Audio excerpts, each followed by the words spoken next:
Hello दोस्तों, नमस्कार। आज की इस वीडियो में आप सब सीखने वाले हैं बिल्कुल ज़ीरो लेवल से इंग्लिश कैसे पढ़ी जाती है।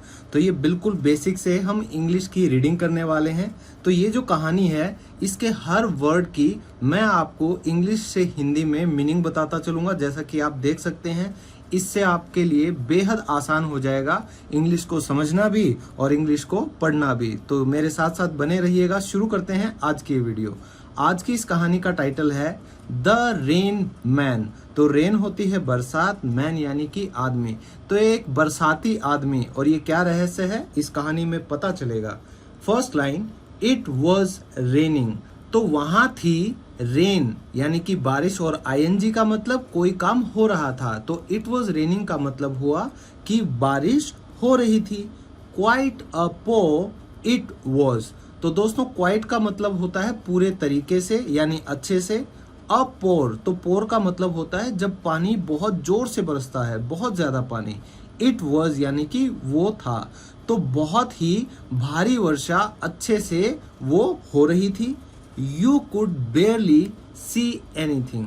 ये कैन का पास्ट फॉर्म है दोस्तों, कि आप कर सकते थे। क्या हो सकता था? बेयरली यानी कि मुश्किल से ही, सी एनीथिंग कुछ भी आप सी यानी कि देख सकते थे। तो इतनी भारी बारिश हो रही थी कि आप मुश्किल से ही कुछ देख सकते थे। बट लेकिन मार्क लव्ड द रेन। तो मार्क एक लड़का है जिसके बारे में आज की पूरी कहानी है। लेकिन मार्क जो था, लव्ड यानी कि उसे बहुत ज्यादा पसंद था। क्या? द रेन यानी कि बारिश उसे बहुत ज्यादा पसंद थी। ही लव्ड टू, उसे बहुत ज्यादा और क्या पसंद था? रन यानी कि दौड़ना। And splash around. तो स्प्लैश का मतलब होता है दोस्तों, बारिश के समय में जब सड़क के छोटे छोटे गड्ढों पे या मैदान में पानी भर जाता है और आप उस पर छपाक से कूद जाते हैं, उस आवाज को बोला जाता है छप छप की आवाज। तो अराउंड यानी कि चारों तरफ। और वो कहाँ ये आवाजें करता था? In the water puddles. तो जो मैंने आपको अभी बताया, पानी के छोटे छोटे जो गड्ढे होते हैं जहां पानी जमा हो जाता है, उसे बोला जाता है वाटर पडल्स। तो उसे उन पानी के गड्ढों में दौड़ना और छप छप करके कूदना, चारों तरफ वो घूमता रहता था यही सब हरकतें करते हुए। भाई हमने भी बचपन में बहुत की हैं। वंस, एक बार, द रेन स्टॉप्ड, बारिश रुक गई थी। ही वेंट, वह चला गया था। तो ये सेकंड फॉर्म है गो की। गो यानी कि जाना, तो वह चला गया था। Looking for frogs. Look for होता है दोस्तों ढूंढना यानी खोजना। फ्रॉग्स यानी कि मेंढक। तो वह एक बार निकल गया था मेंढकों को ढूंढते हुए। एंड वॉर्म्स, और जो कीड़े मकोड़े होते हैं उन्हें। दैट केम आउट, जो कि केम आउट यानी कि बाहर आते थे। ऑफ देयर होम्स यानी कि अपने घरों से। तो आपने बारिश में देखा होगा, जब भी बारिश होती है आपको बहुत से मेंढक टर्राते हुए मिलेंगे, बहुत से छोटे छोटे कीड़े मकोड़े आपको मिल जाएंगे। तो ये जो मार्क था, ये उनको ढूंढने के लिए निकल जाया करता था। मार्क ईगरली वांटेड, मार्क बेसब्री से वांटेड यानी कि चाहता था। टू गो आउटसाइड यानी कि बाहर जाना। एंड स्प्लैश, और वही छप छप की आवाज करना यानी कूदना उन पानी के गड्ढों में। बट लेकिन, टुडे, आज, लेकिन आज, he was stuck inside. Inside यानी कि अंदर, और स्टक होता है दोस्तों फंसे होना। तो ही वॉज, वह था क्या? अंदर फंसा हुआ था वो आज। Mom had to go. Had to का मतलब होता है जब किसी को कोई काम करना पड़ा था बीते हुए समय में। तो मॉम को क्या करना पड़ा था? गो टू, उन्हें जाना पड़ा था। ग्रैंडमाज हाउस यानी कि माँ की जो दादी थी उनके घर पर। To help out, help out होता है दोस्तों किसी की मदद करना। तो मदद करने के लिए उन्हें जाना पड़ा था। With the leaky roof. तो दोस्तों, किसी की बरसात में जब छत टपकती है उसे बोला जाता है लीकी रूफ। तो टपकती हुई छत को मदद करने के लिए उसकी दादी के घर उसकी माँ को जाना पड़ा था। ड्यू टू, और वो क्या वजह थी छत टपकने की? Heavy rain. तो जो भारी बारिश हो रही थी उस वजह से छत टपक रही थी। एंड डैड, और जो उसके पापा थे, was stuck at work। तो देखिए दोस्तों, स्टक सेकंड टाइम आया है। तो स्टक का मतलब अब आपको याद हो गया होगा, फंसा होना। और उसके पापा कहाँ फंसे हुए थे? एट वर्क यानी कि काम पर फंसे हुए थे।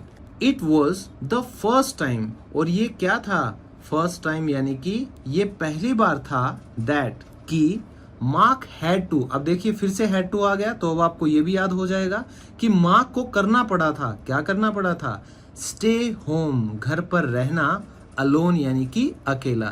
तो ये पहली बार था जब मार्क को घर पर अकेले रहना पड़ा था। आफ्टर डार्क यानी कि अंधेरा होने के बाद, और हर बच्चे को अंधेरे से डर तो लगता ही है ना। ही फेल्ट, तो दोस्तों ये फील की सेकंड फॉर्म है कि उसको महसूस हुआ था, कैसा, वेरी ब्रेव टुडे, बहुत ही बहादुर वो आज उसे महसूस हुआ। क्यों, क्योंकि वो अकेला था। अगर वो नर्वस हो जाता या डर जाता तो अकेला क्या करता, रोने लगता ना। हाउएवर, फिर भी, लुकिंग एट द रेन, बारिश को देखते हुए, फिर भी, मार्क सडनली, मार्क जो था वो अचानक से क्या हुआ, उसे रियलाइज्ड यानी उसे ये महसूस हुआ था, दैट कि समवन वॉज स्टैंडिंग, कोई खड़ा था, कहाँ, outside the window in the rain, बारिश में खिड़की के बाहर कोई खड़ा था। तो दोस्तों कमेंट में सच बताना, क्या आपको भी कभी बचपन में ऐसा लगा है कि कोई दरवाजे के पीछे खड़ा है, कोई खिड़की के पास खड़ा है। Next page, he was standing, वह खड़ा था, कंप्लीटली यानी कि पूरी तरीके से, स्टिल का मतलब होता है स्थिर यानी कि शांत, तो वह पूरी तरीके से स्थिर वहां खड़ा था। एंड सीम्ड, और ऐसा प्रतीत हो रहा था, ऐसा लग रहा था, टू बी लुकिंग, कि वह क्या कर रहा था, लुकिंग यानी कि वो देख रहा था, स्ट्रेट एट मार्क यानी कि सीधा मार्क की तरफ वो देख रहा था। हु, और ये मार्क के बारे में है, तो मार्क क्या था, हु वॉज लुकिंग नर्वस, जो कि क्या लग रहा था, नर्वस यानी कि घबराया हुआ। तो जैसे ही मार्क को लगा कि भाई खिड़की के पीछे कोई खड़ा है, पूरी तरीके से शांत, और ऐसा लग रहा है कि वो सीधा उसी की तरफ देख रहा है, तो मार्क जो था वो घबराया हुआ सा लग रहा था। फ्राइटेंड, तो दोस्तों फ्राइटेंड का मतलब होता है डरा हुआ, नर्वस घबराया हुआ, फ्राइटेंड डरा हुआ। मार्क सैंक टू द फ्लोर, तो ये सिंक की सेकंड फॉर्म है जिसका मतलब होता है डूब जाना, लेकिन यहाँ जो फर्श है उसके ऊपर एकदम से ये फैल गया था, तो उसे भी क्या बोला जाएगा, सैंक। तो मार्क बिल्कुल बैठ गया था, पसर गया था फर्श के ऊपर। हिज हार्ट, तो उसका जो दिल था, वॉज थम्पिंग लाउडली, तो लाउडली यानी कि जोरों से, और थम्पिंग यानी कि धड़क रहा था, क्योंकि भाई वो डरा भी हुआ था और घबराया हुआ सा लग रहा था, तो उसका दिल जोरों से धड़क रहा था। एंड हिज हैंड्स, और जो उसके हाथ थे, वर शेकिंग, वो क्या कर रहे थे, वो कांप रहे थे। मार्क वांटेड, और मार्क चाहता था, टू क्राई आउट, चिल्लाना चाहता था, लाउडली बहुत जोर से, किसके लिए, फॉर मॉम, अपनी मम्मी के लिए। तो जैसे ही बच्चा डरता है उसके मुंह से क्या आवाज आता है, मम्मी, तो ये भी वैसा ही करना चाह रहा था। And hide in her arms, और हाइड यानी कि छुपना, इन हर आर्म्स यानी कि अपनी मम्मी की बाजुओं में, अपनी मम्मी के गले लग के। बट लेकिन, mom was not at home, लेकिन जो मम्मी थी माँ की, वो नहीं थी, कहाँ, एट होम यानी कि घर पर नहीं थी। ही वॉज अलोन, वह अकेला था। और ही हैड टू बी, और उसे करना पड़ा था क्या, बी ब्रेव यानी कि उसे बहादुर होना पड़ा था। नेक्स्ट पैरा, टेकिंग इन, तो टेक होता है लेना, इन यानी कि अंदर, तो अंदर लेते हुए, क्या दोस्तों, डीप ब्रेथ्स यानी कि गहरी सांसें अंदर लेते हुए। मार्क ले स्टिल, वो भी क्या हो गया था, वो लेट गया था एक तरह यानी स्थिर होकर, कहाँ, ऑन द फ्लोर यानी कि फर्श के ऊपर।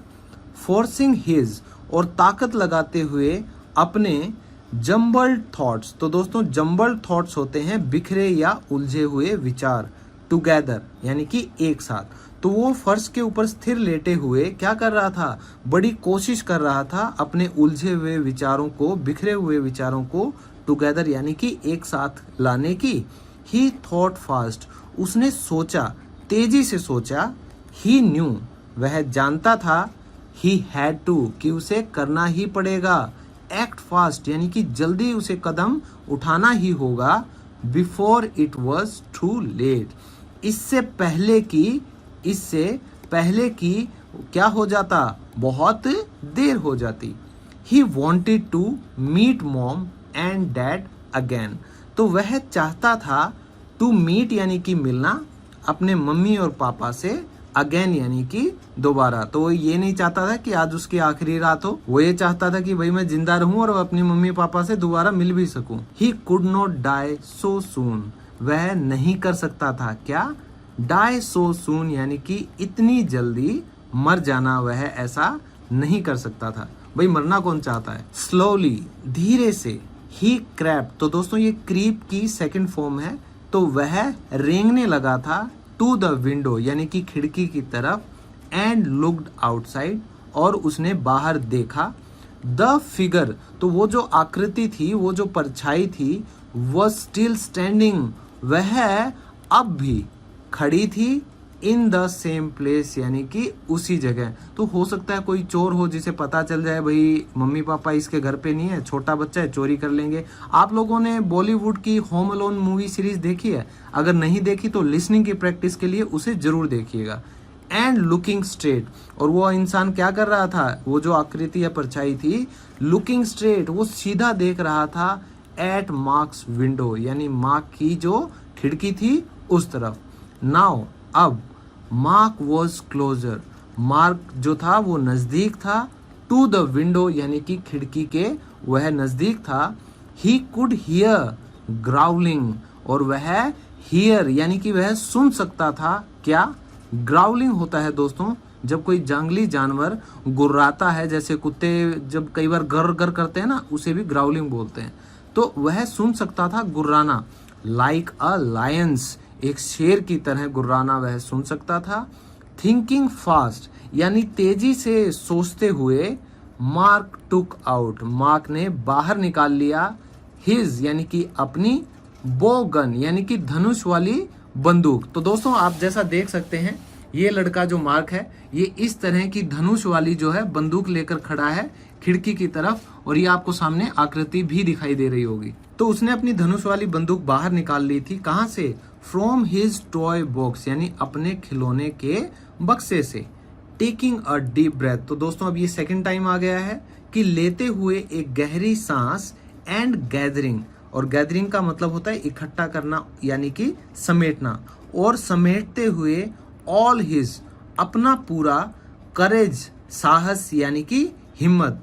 Mark slammed the window open, तो मार्क ने स्लैम किया। तो दोस्तों जैसे ही आप खोलने के लिए एक धक्का किसी को देते हैं, चाहे दरवाजा हो या खिड़की हो, उसे बोला जाता है स्लैम करना।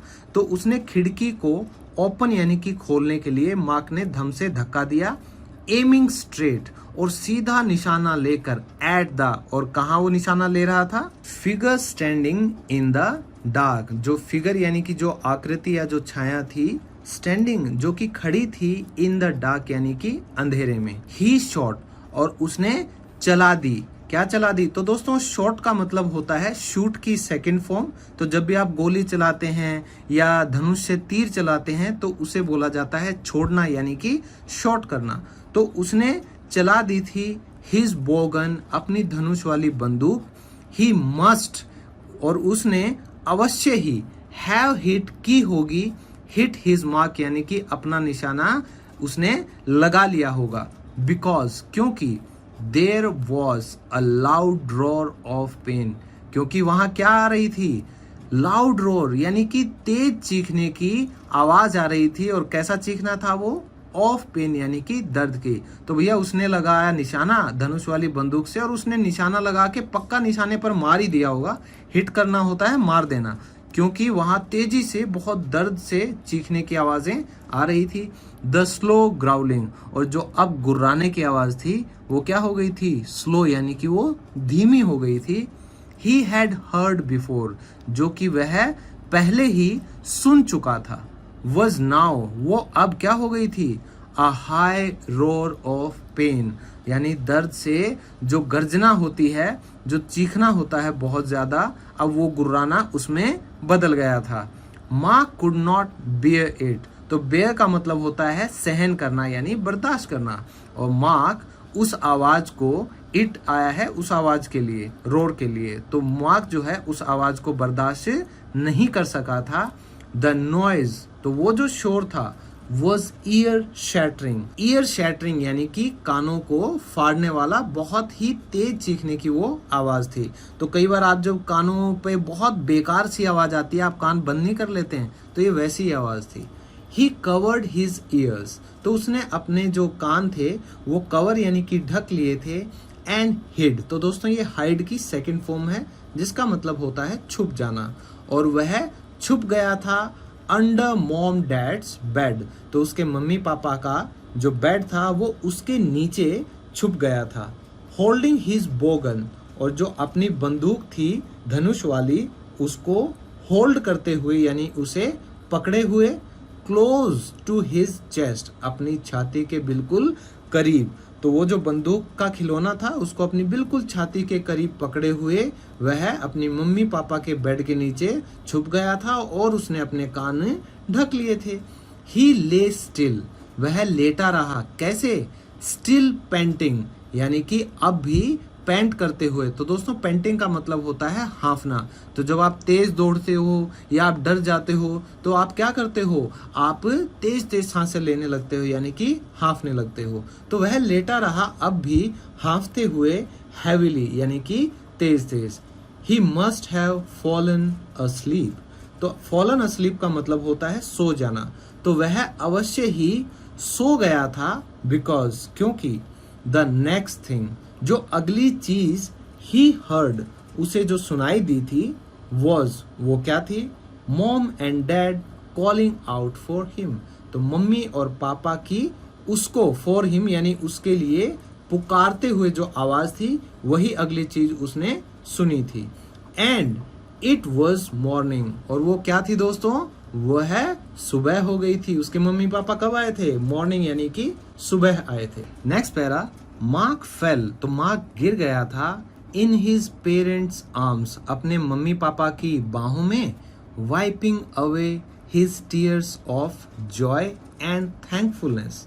वाइप होता है दोस्तों पोंछना, तो पोंछते हुए वो क्या पोंछ रहा था? हिज टीयर्स यानी अपने आंसुओं को। और कैसे आंसू थे? आनंद के, खुशी के। थैंकफुलनेस यानी कि आभार के। तो ये थैंकफुलनेस होता है कि ओके फाइनली, चलो आखिरकार मेरे मम्मी पापा अब आ गए हैं। ही कुड नॉट एक्सप्लेन, वह एक्सप्लेन यानी कि विवरण नहीं कर सका, वह बता नहीं सका टू देम, उनको यानी अपने मम्मी पापा को। वाई ही हैड, कि क्यों उसके पास थी, हिज बो गन इन हिज हैंड्स, यानी उसके हाथों में उसकी वो जो धनुष वाली बंदूक थी वो उसके पास क्यों थी, वह अपने मम्मी पापा को ये एक्सप्लेन नहीं कर पाया, बता नहीं पाया। They wouldn't have believed him anyway, वे नहीं करते, क्या नहीं करते? बिलीव यानी कि यकीन नहीं करते, हिम यानी कि उसका, एनीवे यानी वैसे भी। लास्ट पैरा, बट नाउ, लेकिन अब, मार्क ऑलवेज हैड, मार्क के पास हमेशा थी क्या? हिज बोगन यानी कि अपनी धनुष वाली बंदूक थी। नेक्स्ट टू यानी कि बिल्कुल साथ में। हिज हेड यानी अपने सर के बिल्कुल साथ में। अब हमेशा उसके पास अपनी ये बंदूक रहती थी। वेन एवर, जब भी। ही वेंट टू स्लीप, तो जब भी वह सोने के लिए जाता था ये उसका खिलौना हमेशा उसके साथ रहता था। ही नेवर न्यू, वह कभी नहीं जानता था। वॉट माइट बी वेटिंग, कि क्या उसके लिए इंतजार कर रहा होता, फॉर हिम यानी उसके लिए, आउट देयर वहां बाहर, इन द डार्क यानी कि अंधेरे में। तो अगर जो मार्क था उस दिन ये अपनी बंदूक से निशाना नहीं लगाता, उसको नहीं चोट पहुंचाता, तो इसे खुद भी नहीं पता चलता कि उस दिन उसके साथ क्या हो सकता था, क्या होने वाला था, जो इंतजार हो रहा था। तो दोस्तों मैं उम्मीद करता हूं इस कहानी से वन बाय वन वर्ड की जो आप मीनिंग देख रहे हैं, इनसे आपको बहुत ही नई चीजें सीखने को मिली हैं। आपको ये पता चला है कि डेली लाइफ में कैसे सेंटेंस बनाए जाते हैं। तो मैं चाहता हूं आप सब कमेंट करके बताएं, क्या ऐसी ही आपको इंटरेस्टिंग वीडियोस चाहिए जिससे आप अपनी इंग्लिश रीडिंग के साथ साथ इंग्लिश स्पीकिंग और वोकैबुलरी की भी प्रैक्टिस कर सकें। तो मिलता हूं अगली वीडियो में, तब तक के लिए take care, keep reading, bye bye.